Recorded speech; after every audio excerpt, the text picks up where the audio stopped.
നമസ്കാരം. ജന്മഭൂമിയിലേക്ക് സ്വാഗതം. വാർത്തകൾ ചുരുക്കത്തിൽ.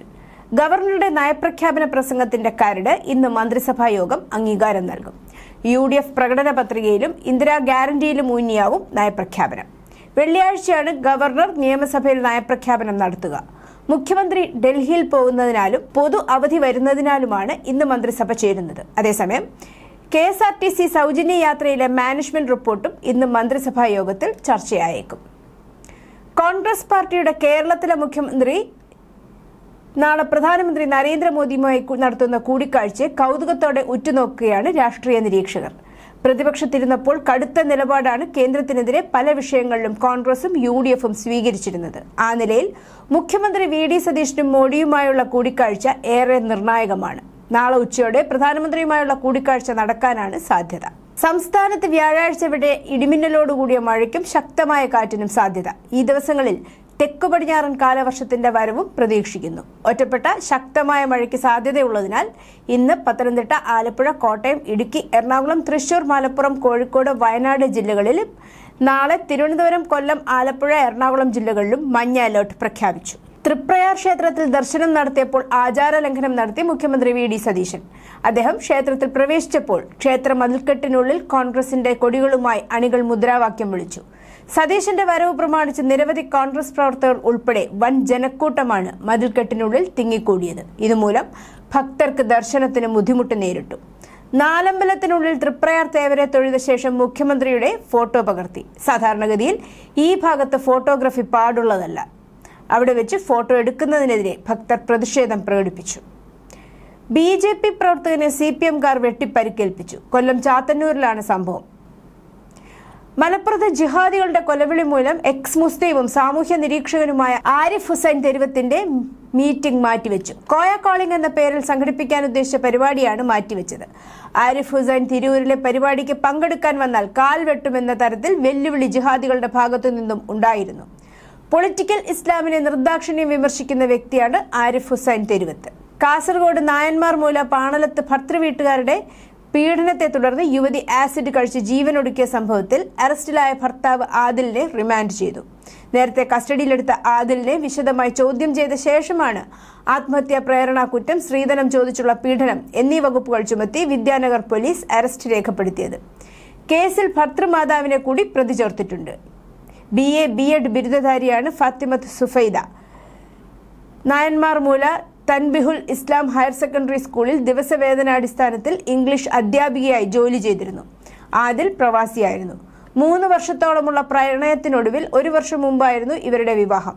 തിങ്കളാഴ്ച 1ാം വിവാഹ വാർഷികം നടക്കാനിരിക്കെയാണ് ആത്മഹത്യ ചെയ്തത്. സുഫൈദയെ വീട്ടിലേക്ക് കൂട്ടിക്കൊണ്ടുപോകാൻ സഹോദരൻ ശനിയാഴ്ച രാത്രി പാണലത്തെ വീട്ടിലെത്തിയിരുന്നു. ഇതിനിടെ ഭർത്താവ് ആദിൽ പ്രകോപനപരമായി സംസാരിച്ചു. പോയാൽ തിരിച്ചു വരേണ്ടതില്ലെന്നും പറഞ്ഞു. തുടർന്ന് വീട്ടുകാരുടെ മുന്നിൽ വെച്ച് യുവതി തുരുമ്പ് കളയുന്നതിന് ഉപയോഗിക്കുന്ന രാസലായനി കഴിക്കുകയായിരുന്നു. ഉടൻ ചെങ്കളയിലെ സ്വകാര്യ ആശുപത്രിയിൽ എത്തിച്ചെങ്കിലും ഞായറാഴ്ച പുലർച്ചെ 1:30-ഓടെ മരിച്ചു.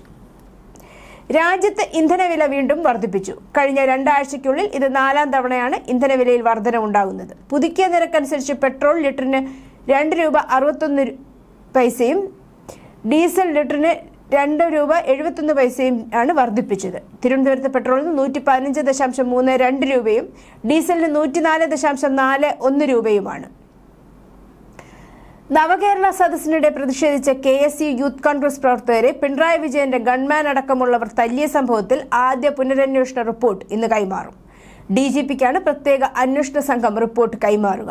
ഗൺമാൻ അനിൽകുമാർ, സുരക്ഷാ ജീവനക്കാരൻ സന്ദീപ്, മുഖ്യമന്ത്രിയുടെ വാഹനത്തിന് അകമ്പടി പോയ പോലീസുകാരായ അരുൺ, വിപിൻ, ഷൈജു എന്നിവരാണ് പ്രതികൾ. റിപ്പോർട്ടിന്റെ അടിസ്ഥാനത്തിൽ ഇവർക്കെതിരെ സസ്പെൻഷൻ ഉൾപ്പെടെയുള്ള നടപടികൾ ഉണ്ടായേക്കും. അതേസമയം കേസ് ഡയറി തിരുത്തിയെന്നതിൽ ADGP അജിത് കുമാറിനെതിരായ റിപ്പോർട്ട് വൈകും. കൂടുതൽ മൊഴികൾ രേഖപ്പെടുത്തിയതിനു ശേഷമായിരിക്കും അന്തിമ റിപ്പോർട്ട് നൽകുക. കോഴിക്കോട് ചെറുവണ്ണൂരിൽ ഓടിക്കൊണ്ടിരുന്ന കാർ കത്തിയുണ്ടായ അപകടത്തിൽ പെട്ട് മരിച്ച റിജിൻലാലിന്റെ മൃതദേഹം സംസ്കരിച്ചു. ഗുരുതരമായ പൊള്ളലേറ്റ് കോഴിക്കോട് മെഡിക്കൽ കോളേജ് ആശുപത്രിയിൽ ചികിത്സയിലായിരുന്നു റിജിൻ.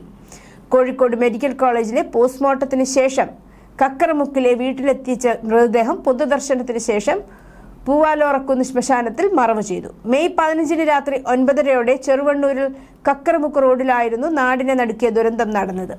6 മാസം ഗർഭിണിയായിരുന്ന റിജിന്റെ ഭാര്യ സോന അപകട സമയത്ത് കാറിന്റെ പിൻസീറ്റിലായിരുന്നു. അവർ സംഭവ സ്ഥലത്ത് തന്നെ മരിച്ചിരുന്നു. സോനയെ ആശുപത്രിയിൽ കാണിച്ചു ബന്ധുവീടുകൾ സന്ദർശിച്ച് മടങ്ങുന്നതിനിടെ വീടിന് തൊട്ടടുത്തെത്താറായപ്പോഴാണ് ഉഗ്രസ്ഫോടനത്തോടെ കാറിന് തീപിടിച്ചത്. സോനയുടെ ആസൂത്രിതമായ ആത്മഹത്യയാണെന്നാണ് ഈ സംഭവം എന്നാണ് പോലീസിന്റെ പ്രാഥമിക നിഗമനം. സംസ്ഥാനത്ത് +2 പരീക്ഷാഫലം നാളെ പ്രഖ്യാപിക്കും. പൊതുവിദ്യാഭ്യാസ മന്ത്രി എൻ ഷംസുദ്ദീൻ വൈകിട്ട് 3-ന് PR ചേംബറിൽ ഫലപ്രഖ്യാപനം നടത്തും. 4.5 ലക്ഷത്തിലധികം വിദ്യാർത്ഥികളാണ് ഇത്തവണ പരീക്ഷ എഴുതിയത്. അട്ടപ്പാടി മധുവധക്കേസിൽ ശിക്ഷാവിധി റദ്ദാക്കണമെന്ന പ്രതികളുടെ അപ്പീലിൽ ഹൈക്കോടതി വിധി ഇന്ന്.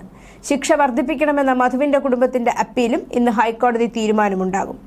പ്രതികൾ പുറത്തിറങ്ങുന്നത് തങ്ങളുടെ ജീവന് ഭീഷണിയാണെന്നാണ് മധുവിന്റെ കുടുംബത്തിന്റെ വാദം. 2018 ഫെബ്രുവരി 22-നായിരുന്നു സംഭവം. മാനസികാസ്വാസ്ഥ്യമുണ്ടായിരുന്ന ആദിവാസി യുവാവ് മധുവിനെ മോഷണക്കുറ്റം ആരോപിച്ച് മർദ്ദിച്ച് കൊലപ്പെടുത്തിയെന്നാണ് കേസ്. മണ്ണാർക്കാട് പട്ടികജാതി പട്ടികവർഗ പ്രത്യേക കോടതി 13 പ്രതികൾക്ക് 7 വർഷത്തെ കഠിന തടവും പിഴയും ശിക്ഷ വിധിച്ചു. 16-ാം പ്രതിക്ക് 3 മാസം തടവും 500 രൂപ പിഴയും ശിക്ഷ നൽകി. 4-ാം പ്രതി അനീഷ്, 11-ാം പ്രതി അബ്ദുൾ കരീം എന്നിവരെ കുറ്റക്കാരല്ലെന്ന് കണ്ട് വിട്ടയച്ചു. ശിക്ഷിക്കപ്പെട്ടവരിൽ 1-ാം പ്രതി ഹുസൈന്റെ ശിക്ഷ നടപ്പാക്കുന്നത് തടഞ്ഞ് ഹൈക്കോടതി നേരത്തെ ജാമ്യം അനുവദിച്ചിരുന്നു. മധുവിനെ കാട്ടിൽ നിന്ന് പിടിച്ചുകൊണ്ടുവന്നവരുടെ കൂട്ടത്തിൽ ഹുസൈൻ ഇല്ലായിരുന്നു എന്ന കാരണത്താലാണ് ജാമ്യം അനുവദിച്ചത്. രാത്രിയിലെ വൈദ്യുതി ഉപഭോഗത്തിന് പ്രീമിയം നിരക്ക് ഏർപ്പെടുത്താനും പകൽ സമയം എല്ലാവർക്കും നിരക്ക് കുറയ്ക്കാനുമുള്ള സാധ്യത പരിശോധിക്കാൻ KSEBക്ക് വൈദ്യുതി റെഗുലേറ്ററി കമ്മീഷന്റെ നിർദ്ദേശം. രാത്രിയിലെ പ്രത്യേക ഉയർന്ന നിരക്ക് സൗരോർജ്ജ വൈദ്യുതി ഉൽപ്പാദകർക്കും ബാധകമാക്കണം. ഇപ്പോൾ മാസം 250 യൂണിറ്റിന് മുകളിൽ വൈദ്യുതി ഉപയോഗിക്കുന്ന time of the day TOD tariff ബാധകമായവർക്കും ചെറുകിട വ്യവസായങ്ങൾക്കുമാണ് പകൽ നിരക്കിൽ 10% ഇളവുള്ളത്. ഇളവ് 10% മുകളിലാക്കണം. എല്ലാ വിഭാഗങ്ങൾക്കും ബാധകമാക്കണം. അതുപോലെ TOD താരിഫുകാർക്ക് മാത്രമാണ് ഇപ്പോൾ രാത്രിയിൽ കൂടുതൽ നിരക്ക് നൽകേണ്ടി വരുന്നത്. ഇതും എല്ലാവർക്കും ബാധകമാക്കണം. ഈ നിർദ്ദേശങ്ങളുടെ സാധ്യതയെപ്പറ്റി KSEB 2 മാസത്തിനകം റിപ്പോർട്ട് നൽകണം. പശ്ചിമബംഗാൾ നിയമസഭാ തെരഞ്ഞെടുപ്പിൽ ബംഗാളിൽ റീപോളിംഗ് നടന്ന ഫൽത്ത നിയമസഭാ മണ്ഡലത്തിൽ തൃണമൂൽ കോൺഗ്രസിനെ ഞെട്ടിച്ച് ഭരണകക്ഷിയായ BJPയുടെ വൻ മുന്നേറ്റം. ഒരു കാലത്ത് തൃണമൂലിന്റെ ഉരുക്കുകോട്ടയായിരുന്ന ഫൽറ്റയിൽ BJP സ്ഥാനാർത്ഥി ദേബാഷുങ് പാണ്ഡ 1,09,021 വോട്ട് ഭൂരിപക്ഷത്തിലാണ് ജയിച്ചത്. CBSE 12-ാം ക്ലാസ് പുനർമൂല്യനിർണ്ണയത്തിന് ഉത്തരപേപ്പറിന്റെ പകർപ്പ് ലഭിക്കാനുള്ള അപേക്ഷ ഒരു ദിവസം കൂടെ നീട്ടി. ഇന്ന് അർദ്ധരാത്രി വരെയാണ് അപേക്ഷ നീട്ടിയത്.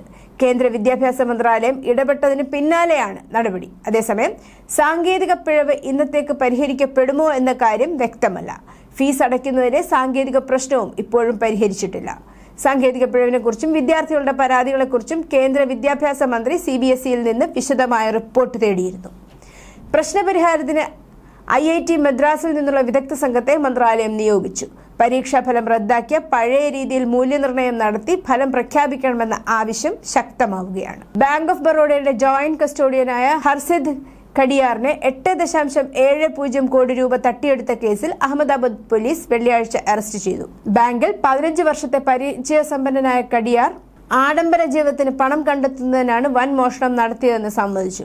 മറ്റു ബാങ്കുകളിലേക്ക് ഫണ്ട് ട്രാൻസ്ഫർ ചെയ്യുന്നതിനായി reserve bank of India currency chest സ്ഥിതി ചെയ്യുന്ന കാലുപൂർ ശാഖയിലെ ഉദ്യോഗസ്ഥർ ചീഫ് കസ്റ്റോഡിയൻ സഞ്ജയ് ശർമ്മയും ജോയിന്റ് കസ്റ്റോഡിയൻ ഹർസിദ് കടിയാറും കൈകാര്യം ചെയ്തിരുന്ന നിലവറയിൽ നിന്ന് 8.70 കോടി രൂപയുടെ 500 നോട്ടുകളുടെ 174 കെട്ടുകൾ കാണാതായതായി കണ്ടെത്തിയതിനെ തുടർന്നാണ് മോഷണം പുറത്തുവന്നത്. നടി ടുഷ ശർമ്മയുടെ 2ാമത്തെ പോസ്റ്റ്മോർട്ടം പരിശോധന പൂർത്തിയായ ശേഷം മെയ് 24 ഞായറാഴ്ച വൈകുന്നേരം ഭോപ്പാലിൽ അവരുടെ അന്ത്യകർമ്മങ്ങൾ നടത്തി. മധ്യപ്രദേശിലെ ഭോപ്പാലിലെ മുക്തിധാമിലുള്ള ഭാവ്ഭദ വിശ്രാം ഘട്ടിൽ ശംഷൻ ഘട്ട് അവരുടെ സഹോദരൻ അന്ത്യകർമ്മങ്ങൾ നടത്തി. അനധികൃത കുടിയേറ്റത്തിനെതിരായ നടപടികൾ ശക്തിപ്പെടുത്തുന്നതിനുള്ള ഒരു സുപ്രധാന ചുവടുവയ്പിൽ നാടുകടത്തലിനോ സ്വദേശത്തേക്ക് കൊണ്ടുപോകുന്നതിനോ കാത്തിരിക്കുന്ന വിദേശികൾക്കായി ഹോൾഡിംഗ് സെന്ററുകൾ സ്ഥാപിക്കാൻ പശ്ചിമബംഗാൾ സർക്കാർ എല്ലാ ജില്ലാ മജിസ്ട്രേറ്റുകളോടും നിർദ്ദേശിച്ചു. US ഇസ്രായേൽ ആക്രമണങ്ങളിൽ വൈദ്യുത നിലയങ്ങൾക്ക് കേടുപാടുകൾ സംഭവിച്ചതിനെ തുടർന്ന് ഇറാൻ നീണ്ട പവർ കട്ടുകൾ നേരിടുകയാണെന്ന് ഇറാന്റെ vice president Mohammad Reza Aref പറഞ്ഞു.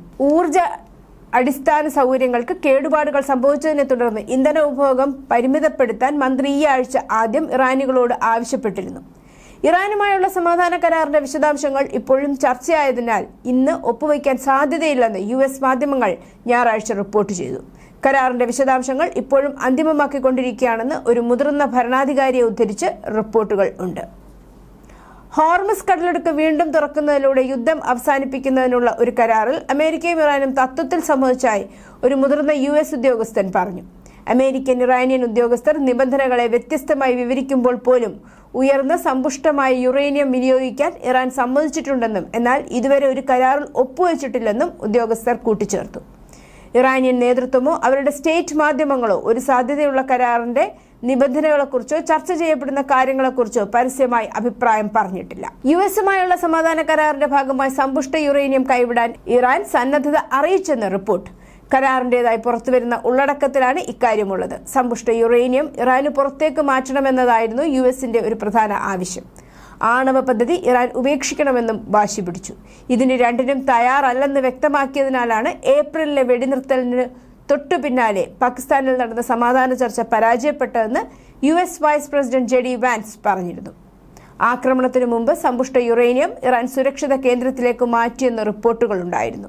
ഇത് എവിടെയാണെന്ന് കണ്ടെത്താൻ US-നോ ഇസ്രായേലിനോ കഴിഞ്ഞിട്ടില്ല. സമ്പുഷ്ട യുറേനിയം ഉപേക്ഷിക്കാമെന്ന വാഗ്ദാനം ഇറാൻ എങ്ങനെ നടപ്പാക്കും എന്നതാണ് ഇപ്പോഴത്തെ ചർച്ചാ വിഷയം. ഇതിന്റെ ഒരു ഭാഗം മറ്റു രാസവസ്തുക്കൾ ചേർത്ത് നേർപ്പിക്കാനാണ് സാധ്യതയെന്ന് ഇറാൻ US ചർച്ചകളുടെ വിശദാംശങ്ങളെക്കുറിച്ച് അറിവുള്ള കേന്ദ്രങ്ങൾ പറഞ്ഞു. ബാക്കി വിദേശ രാജ്യത്തിന് കൈമാറും. ഇറാനുമായി സൗഹൃദമുള്ള റഷ്യയിലേക്കായിരിക്കും ഇത് കൈമാറുകയെന്ന വിവരം. ഇറാന്റെ സമ്പുഷ്ട യുറേനിയം ഏറ്റെടുത്ത് സൂക്ഷിക്കാമെന്ന് റഷ്യൻ പ്രസിഡന്റ് വ്ളാഡിമിർ പുടിൻ വാഗ്ദാനം ചെയ്തിരുന്നു. പാകിസ്ഥാനിൽ സൈനിക ഉദ്യോഗസ്ഥരെ കൊണ്ടുപോകുന്ന ട്രെയിനിനെ ലക്ഷ്യമിട്ടുള്ള സ്ഫോടനത്തിൽ 20 പേർ കൊല്ലപ്പെടുകയും 70 പേർക്ക് പരിക്കേൽക്കുകയും ചെയ്തു. പടിഞ്ഞാറൻ ബലൂചിസ്ഥാൻ മേഖലയുടെ തലസ്ഥാനമായ ക്വറ്റയിലെ ചമൻ ഫട്ടക് സ്റ്റേഷനിലൂടെ ഞായറാഴ്ച രാവിലെ ട്രെയിൻ സഞ്ചരിക്കുന്നതിനിടെയാണ് സ്ഫോടനമുണ്ടായത്. കോങ്കോയുടെ കിഴക്കൻ മേഖലയിൽ ഇപ്പോൾ സ്ഥിരീകരിച്ചിരിക്കുന്ന എബോള കേസുകളുടെ എണ്ണം 900 കടന്നതായി അധികൃതർ അറിയിച്ചു. കോങ്കോയിലെ ആശയവിനിമയ മന്ത്രാലയം ഞായറാഴ്ച എക്സിലെ പോസ്റ്റിൽ പറഞ്ഞ പ്രകാരം 904 സംശയാസ്പദമായ കേസുകളും 119 സംശയാസ്പദമായ മരണങ്ങളും ഉണ്ടെന്ന് പറഞ്ഞു. 700-ലധികം എബോള കേസുകളും 170-ലധികം മരണങ്ങളും അധികൃതർ നേരത്തെ പ്രഖ്യാപിച്ചിരുന്നു. ആഗോള ആരോഗ്യ അടിയന്തരാവസ്ഥയായി പ്രഖ്യാപിക്കപ്പെട്ട പകർച്ചവ്യാധി പൊട്ടിപ്പുറപ്പെടൽ തടയാൻ ശ്രമിക്കുമ്പോൾ അധികാരികൾ നേരിടുന്ന ഗുരുതരമായ വെല്ലുവിളികൾ പ്രാദേശിക സമൂഹങ്ങളിൽ നിന്നുള്ള തിരിച്ചടി ഉൾപ്പെടെ കിഴക്കൻ കോങ്കോയിലെ എബോള ചികിത്സാ കേന്ദ്രങ്ങൾക്ക് നേരെയുണ്ടായ തീവെപ്പും ഉൾപ്പെടുന്നു. News desk Janmabhumi.